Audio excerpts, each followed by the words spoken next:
En Onda Vasca, de vuelta, con Pablo Fuentes Pila. Kaixo, arratsaldeon. Vamos a hablar a continuación de construcción. Estamos en contacto con Alberto Marín, que es el presidente del clúster vasco de la construcción Eraikune. Les saludamos ya, arratsaldeon, Alberto.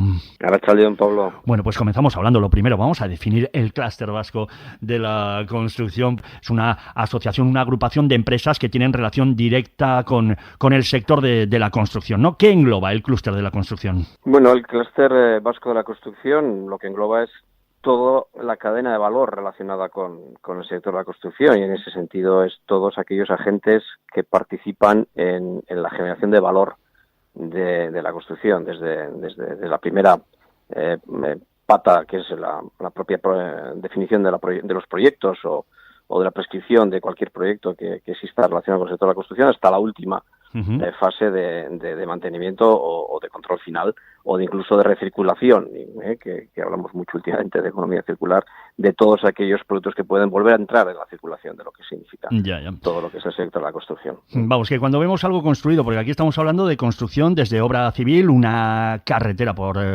decirlo, un puente, hasta un edificio de viviendas. Todo lo que vemos y lo que nos imaginamos que previamente, aunque no lo vemos, se ha tenido que realizar dentro de lo que viene a ser el proceso de una construcción, entra dentro de las empresas que participan en Eraikune, el clúster vasco de la construcción. ¿Y cómo están las cosas a estas horas? Porque estamos, digamos que, en un escenario, vamos a definirlo como complejo, al menos. Sin duda, ¿no? Yo creo que desde el pasado año, cuando entramos en este lamentable momento de crisis pandémica que estamos, sobre todo el titular es mucha incertidumbre, y la verdad es que hemos tenido la incertidumbre como titular de cabecera en todo nuestro ámbito de trabajo.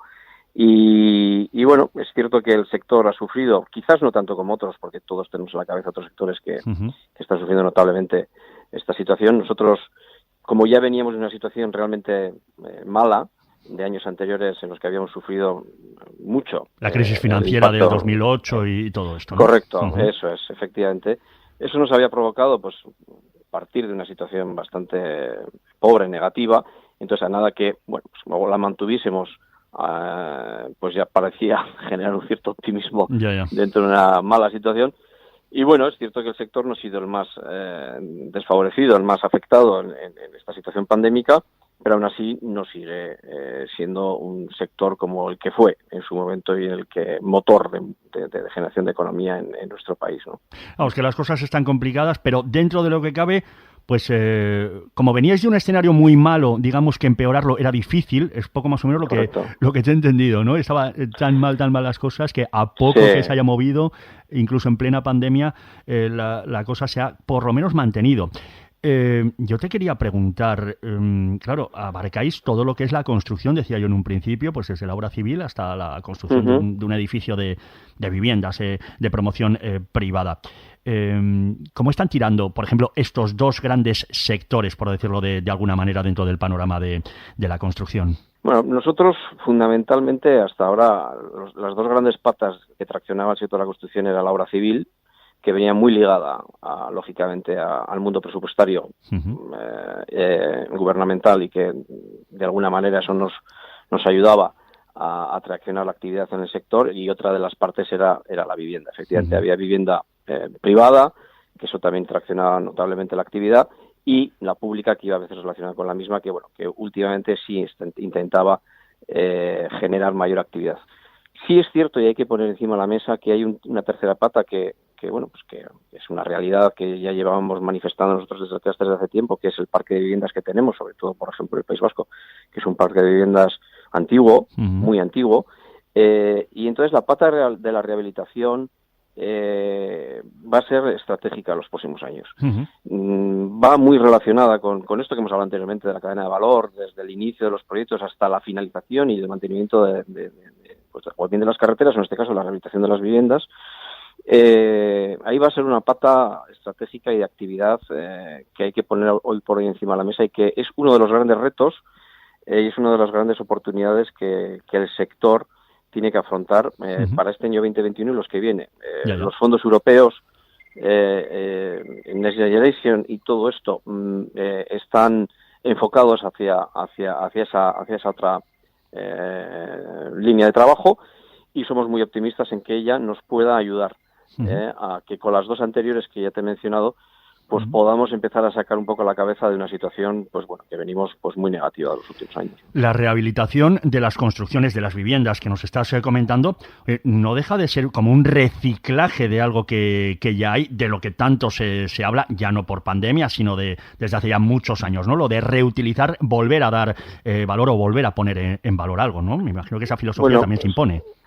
Sobre todo, a ver, los nuevos materiales están ayudando muchísimo, pero sobre todo va muy relacionado con la eficiencia energética. Entonces, los parques de viviendas que tenemos, o sea, hablando muy llanamente, es muy complicado en Bilbao tener suelo, porque ya sabemos que no hay suelo en Bilbao, no hay suelo en otras ciudades. Hay lo que hay. Entonces, lo que hay, hay que trabajarlo con inteligencia, hay que trabajarlo con ese enfoque de eficiencia energética sobre todo, y haciendo las cosas bien. Entonces, ahí hay un campo de trabajo realmente importante. Nosotros, el clúster de la construcción de Euskadi, hemos mantenido conversaciones tanto con Gobierno vasco como con Gobierno central, en el cual hay un reto europeo, un reto de país para afrontar la mejora de este parque de viviendas que tenemos, y que en definitiva hay que mejorar. Nosotros tenemos ahora mismo más del 70%, si no recuerdo mal, de las viviendas del País Vasco eran construidas antes de 1970, una cosa así, no me quiero equivocar en los números. En definitiva, un parque de viviendas realmente antiguo, y ahí hay que afrontar una línea de negocio que nos va a venir muy bien para los próximos años en el sector de la construcción. No nos debemos de olvidar que lo que ha traccionado hasta la fecha la actividad fundamental ha sido la obra civil, pero esta obra civil ha sido mermada lógicamente por la falta de presupuestos y la falta de inversiones públicas por parte de los diferentes gobiernos, ¿no? Claro, no es lo mismo los presupuestos que se mueven para construir un puente, una carretera, que para construir o rehabilitar pues un edificio de viviendas, pero también es cierto que es una cuestión de masa crítica. Hay muchísimos más edificios de viviendas, por ejemplo, como nos estás comentando, que requieren ya de una actuación importante para adecuarse a la actualidad, pues porque han quedado obsoletos técnicamente. Oye, por cierto, y la digitalización, porque claro, nos comentas, la gran mayoría de los edificios de viviendas que tenemos por Euskadi son construidos antes de los años 70. Claro, me imagino que en ese sentido también los tenemos un poquito obsoletos, ¿no? Evidentemente, ¿no? La digitalización es otro de los vectores de trabajo asociados claramente a estos fondos que vienen de Europa y de transformación de país, ¿no? La digitalización en el sector de la construcción, que parece que es algo lejano, para nada, es algo muy cercano, y todos en nuestras casas, en nuestras viviendas o en nuestras autopistas utilizamos de manera digital un montón de cosas, ¿no? Y hoy por hoy eso ha llegado. La digitalización del sector de la construcción, que es algo que ya el clúster lo impregnamos dentro de nuestro plan estratégico desde hace ya 3 años, era algo que nosotros ya lo veíamos, ¿no? Veíamos que entre el sector de la construcción tenía que tener una serie de líneas de trabajo muy claras, y una de ellas era la digitalización, y mira, no nos hemos equivocado, y Europa lo ha dicho, y Europa está poniendo mucho énfasis en esto, ¿no? Nosotros dentro del clúster de la construcción, que como ya te he dicho anteriormente, pues, somos un grupo de asociados que representan una masa importante dentro de lo que es el sector de la construcción en Euskadi, y no solo eso, sino dentro del PIB de Euskadi y dentro de los empleos que representan en Euskadi. Las líneas de trabajo que estamos desarrollando, una de ellas es efectivamente esa digitalización que mencionamos anteriormente, ¿no? Recordamos, estamos hablando con Alberto Marín, que es el presidente del clúster vasco de la construcción. Por cierto, has comentado del PIB y la empleabilidad en la comunidad autónoma vasca en el sector de la construcción. El clúster de la construcción engloba pues desde universidades, es decir, desde aprender a construir hasta poner el último detalle acabado en una obra. PIB, poco más o menos, ¿qué PIB de la Comunidad Autónoma del País Vasco representa el sector de la construcción? Pues mira, el sector de la construcción del País Vasco directamente, si nos vamos a un dato directo con CENAES, etcétera, pues podríamos estar representando en torno a un 6-7% del PIB de Euskadi. Pero indirectamente podemos representar más de un 11% del PIB de Euskadi. Eso es mucho, eso es mucho. O sea, el sector de la construcción tracciona un montón de la economía de nuestro país. Y es así, es decir, es que no solo tracciona la propia constructora y los propios empleos directos, sino indirectamente pues toda la gestión administrativa, transportes, etcétera, ¿no? Efectivamente. Y todas aquellas inversiones civiles, etcétera, tienen unos retornos fiscales tremendos. Por tanto, hemos estado reclamando, y cada día nos tienen más en consideración, como no puede ser de otra manera, ese papel importante del clúster y del sector de la construcción en la transformación del país y en la reactivación económica del país, ¿no? Y la empleabilidad, porque al final, claro, el PIB tiene que traducirse en eso, ¿no? En empleos, en riqueza atomizada, repartida. ¿Cuántas personas trabajan de forma directa, por ejemplo, en el sector de la construcción en la Comunidad Vasca?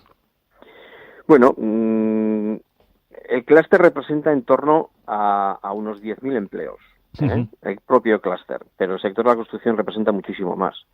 El porcentaje de población asociada a lo que significa la actividad de la construcción puede representar en torno a un 15 o 20% del sector del empleo vasco. Eso es un montón. Una barbaridad. Eso es una barbaridad. Sí, sí. Entonces, de manera directa o indirecta, todos aquellos empleos que vienen asociados al sector representan una atracción importante. Es cierto que, y eso es uno de los peros que nosotros tenemos y es uno de los retos que tiene el clúster y el sector, es un sector que en el año 2008,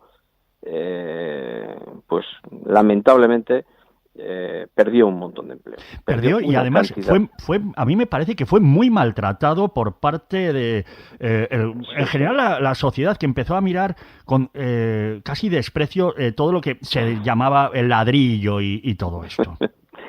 Pues sí, no podemos evitarlo y no podemos negarlo. Es decir, eso es así. La asociación del sector de la construcción a algunas acciones, digamos, no correctas en algunos ámbitos, bueno, pues efectivamente no ayudó a que este sector tenga la relevancia y el prestigio que debe de tener. Aquí el turismo en Euskadi, cuando viene a ver el Guggenheim, viene porque ha habido proyectistas, materiales y empresas que han trabajado para construir el Guggenheim, ¿no? Ahora, y cuando hablamos de cómo han mejorado nuestras ciudades y todo eso, ahí estamos hablando cemento, ladrillo, proyectos, trabajo de la construcción. Sí, sí, y hay que ponerlo en valor. Y nosotros tenemos unos magníficos profesionales, y el sector de la construcción hay unos magníficas y estupendas empresas que de verdad, y lo digo de verdad, merecen todo nuestro apoyo y todo nuestro reconocimiento, porque han generado y de verdad, lo digo, han generado valor a nuestro país para tener un magnífico lugar donde vivimos y donde podemos desarrollar nuestras actividades, ¿no? Entonces, en ese sentido, creo que hay que poner en valor el sector de la construcción. Cada día se está poniendo más en valor, no lo digo yo, lo dice la propia Europa, que hay que transformar nuestro país en varios vectores y ellos están muy relacionados con el sector de la construcción. Y no todo el mundo es consciente que no saldremos de la crisis económica en la que estamos instaladas, lamentablemente no ayudada por la pandemia, pero no saldremos si no salimos traccionando la economía a través del sector de la construcción. El sector de la construcción es industria, vamos, no es una cosa que, venga, vamos a construir unos meses y luego ya pasa. No, ni muchísimo menos. Nosotros ya lo íbamos diciendo hace tiempo, ya lo estamos intentando inculcar dentro del gobierno vasco, y es cierto que hay una cierta dicotomía allí, porque está vivienda por un lado y está industria por otro, y no hay específicamente una interlocución propia y directa a lo que significa el sector de la construcción. Nosotros consideramos que el sector de la construcción es una industria, lo llevamos considerando hace tiempo y ponemos el nombre de industria por delante, o lo incluimos dentro, o lo asociamos dentro de lo que significa el sector de la construcción. Tenemos muy claro que el sector de la construcción pasa por el paradigma de la mejora de la productividad. La competitividad del sector pasa por la mejora de la productividad en nuestros procesos, y eso viene muy asociado a los procesos industriales. Es cierto, y hay autocrítica de que los procesos industriales han mejorado sus índices de productivos en torno a 2 dígitos, y nosotros no lo hemos hecho, pero sí es cierto que cada día más eso es uno de los retos que tiene el sector y al cual aceptamos ir a por él. Y lo vamos a llevar a cabo. Retos importantes, recordamos, estamos hablando con Alberto Marín, que es el presidente del Clúster Vasco de la Construcción. Un par de últimas preguntas así, bajamos a pie de calle. Oye, muchas veces oímos, ahora se construye peor que antes, que si las casas tienen paredes de papel. A mí me resulta difícil, lo primero, creérmelo, porque esa frase la he oído de siempre y creo que todos, y yo creo, vamos, de siempre. A ver, se construye mejor, peor, me vas a decir que se construye mejor, obviamente. Pero bueno, yo te pregunto. Evidentemente se construye muchísimo mejor. No tengamos ninguna duda nadie que tanto los materiales, tanto la eficiencia energética que se están poniendo en los proyectos, tanto la definición de los mismos, tanto la aplicación de cualquier tipo de sistemas nuevos que existen al respecto, estamos edificando muchísimo mejor que antes, no tengamos ninguna duda. Es cierto que hace 80, 90 años los cálculos estructurales pues probablemente serían otros y encontraríamos unas vigas de construcción pues diferentes, pero probablemente no acordes a lo que la propia necesidad actual requiere, ¿no? Ya. No tengamos ninguna duda que tenemos unas magníficas construcciones aquí en el País Vasco, magníficas construcciones, no solo desde el punto de vista de vivienda, desde el punto de vista de infraestructuras, tenemos unas magníficas construcciones y en ese sentido nuestra orografía del terreno también nos ha tenido que ayudar a hacer unas magníficas construcciones y en ese sentido podemos estar muy, pero que muy orgullosos del tejido y del sector constructivo que tenemos en el País Vasco. Vamos, que ahora se construye mejor. Yo estaba pensando en el sector del automóvil. ¿Un coche de los de ahora es mejor que un coche de hace 40 años? Pues por definición sí, tiene que serlo. Que dura más, dura menos. También, yo que sé, en un coche, ¿qué interés tienes en que dure 25 años cuando lo primero, por presión del mercado y por estar a la moda, lo vas a querer cambiar mucho antes? Claro, las casas, los edificios o los puentes, pues tienen que durar mucho más de 20, 40 años, pero lógicamente se utilizan mejores materiales y se ha ido evolucionando y cada vez se sabe más, así que por definición también tienen que ser mejor las construcciones. Ha sido un placer el compartir este rato con Alberto Marín, el presidente del Clúster Vasco de la Construcción. Pues muchísimas gracias por estos datos, por esta conversación. Un abrazo. Onda Vasca conecta contigo.